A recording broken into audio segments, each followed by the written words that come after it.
In this video, we're going to learn about liquidity pools in Uniswap v3. Before we understand some of the advanced concepts, we will revisit some of the basics, which is how Uniswap v3 is different from Uniswap v2. We will then try to understand concentrated liquidity by taking a few examples. Then we will see what is a tick in Uniswap v3. We will also see how exactly the price changes impact liquidity over a tick in Uniswap v3. So let's get started. As we all know, Uniswap v2 is based on constant product AMM. So it follows X multiplied by Y is equal to K formula to calculate its price. So the price, which is of token A, so here assume we have token B on the Y axis. So we have Y amount of token B, and X is the amount of token A present here. So the price of token A in terms of token B is Y by X. Let's take an example. Token A is ETH and token B is USDC. So to calculate the price of how much is the price of A, which is ETH in terms of token B, would be the amount of USDC by the amount of ETH. So assume everybody starts buying ETH because they feel it's going to go higher. Right, the value is going to increase, so that should lead to more price because everybody is buying, so MM should keep increasing the price, right? And that is exactly what happens. Suppose everybody tries to buy ETH, so the value of ETH in the pool would decrease. So the X would decrease, which would result in a higher price. So that is how the price is calculated. As X becomes 0, the price approaches infinity. Uniswap v2 was useful in many cases, but had one major drawback, and that was around using the assets in a most efficient way in all the scenarios. For example, you have two assets, which is USDC in case of stablecoins, USDC and USDT. So the constant product AMM makes sure that there are always assets available throughout this curve. Whereas all the price changes or the exchanges, they always happen around the center point, which is when the price is 1. Only in rare cases, the price would move significantly. That also happens only in a few cases. And having assets lined up across the whole curve makes the capital very inefficient. So V3 fixes it by allowing user to choose a price range on which they want to deposit their tokens. So assuming the tokens that are deposited by the user are around this orange curve, but the way the prices are calculated, it would go to a virtual curve which ensure a better price and more capital efficiency. So we can look at the next diagram, which will make things much more clear for us. Again, on the left is Uniswap v2. So here, as I told, the asset is spread throughout the price range. That just makes sure that the asset is always available. But in Uniswap v3, the users choose that how much liquidity they want to provide over a specific range. So this ensures, like in this case, there are no assets that are deposited around 0 or around infinity, right? So assets are more concentrated towards the center line, which is towards the trading line. This ensures higher capital efficiency for the trader also and for the liquidity provider. So trader gets a better price and the liquidity provider can put all of the assets in a very narrow range and make sure they get the maximum fees out of that range. Let's look at a few cases which will make it very easy for us to understand concentrated liquidity. Let's first understand the scenario which we have. So here there are 3 people, Alice, Bob and Carlos. They want to deposit ETH in USDC, and so Alice deposits in the range, the ETH, in the price range of ETH between 1300 to 1800, which is this by ping. Bob deposits in the blue range, which is here. He feels that the trading would always happen between 2000 to 2500. It's on the right. Carlos is not sure, so he just deposits over a wider range. So he deposits the assets between 1300 to 2500 range.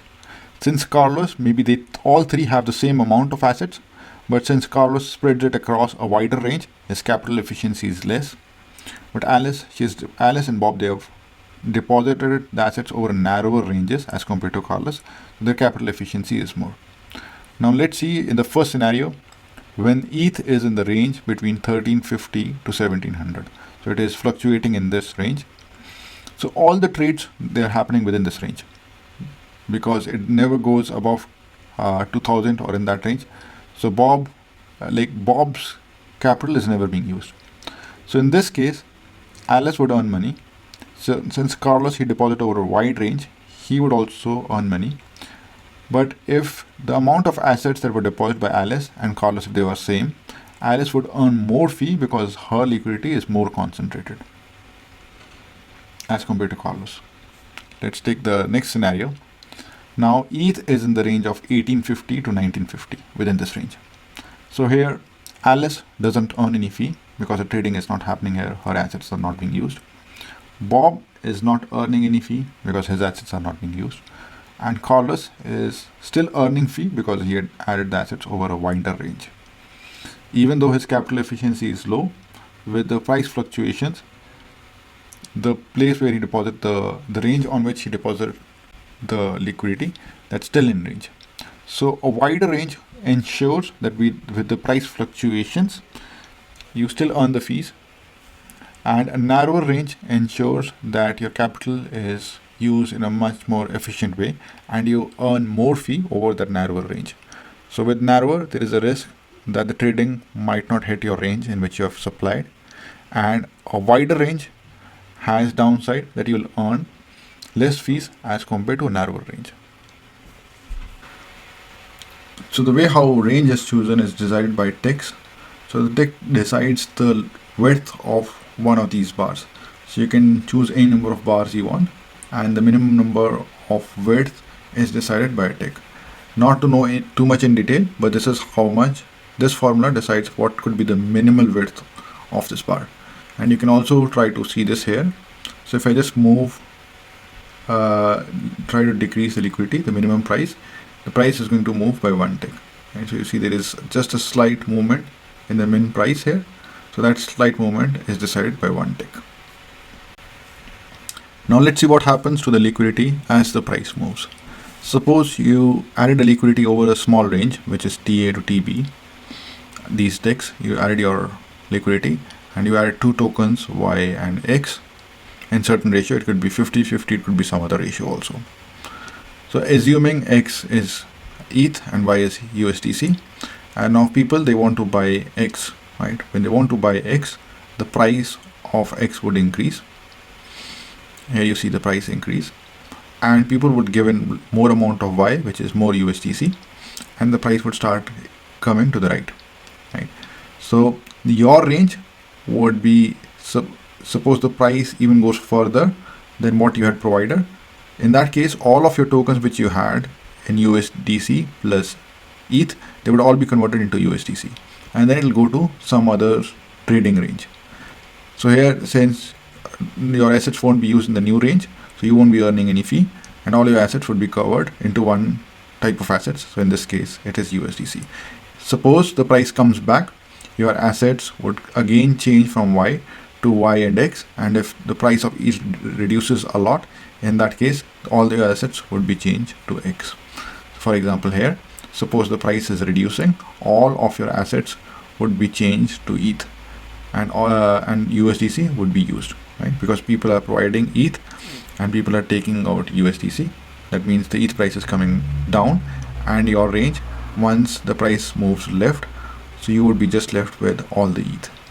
And that is what happens in impermanent loss, because suppose you have two tokens Y and X, and if you held on to it, and now the price is increasing, right? So if the price increases a lot, like suppose the price reaches at this point, so the amount that you'll have is all Y, right? But whereas if you would have held on to X and Y, in that case, your X would have higher price because the price has increased a lot. To summarize everything, we looked over liquidity pools and understood how exactly they work in Uniswap V3. So we first looked at how V3 is different from V2, how V3 has more capital efficiency. And this is very visible from this diagram. In V2, the tokens are provided over the entire range, even at the price 0 and around the price infinity also. Whereas this is in V2, In V3, users choose where they want to add the liquidity, which ensures higher capital efficiency for the liquidity providers.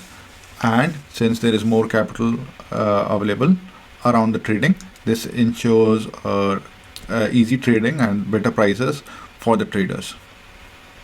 And then we saw how exactly concentrated liquidity works, and we saw a few examples. So suppose in this case, Alice provides liquidity in this range, and like this is where the ETH is moving. So in this case, Alice would earn fee, Carlos would earn fee, but Bob would not earn fee because his liquidity is not being used because it is out of range.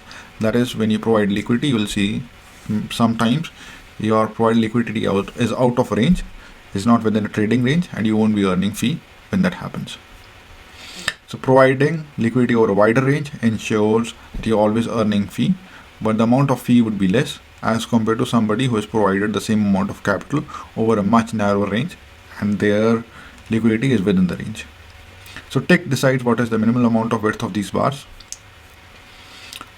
So what happens when the price changes? What happens to your assets in your range? So suppose you deposit two assets, asset Y and asset X. As the price of asset X increases and it increases further than your range, in that case, whatever tokens you have deposited in your range, they all would be converted to asset Y. And suppose the price drops, it drops further, like even less than your range, like the range over which you have provided the liquidity. In that case, all your assets would be converted to type of asset X.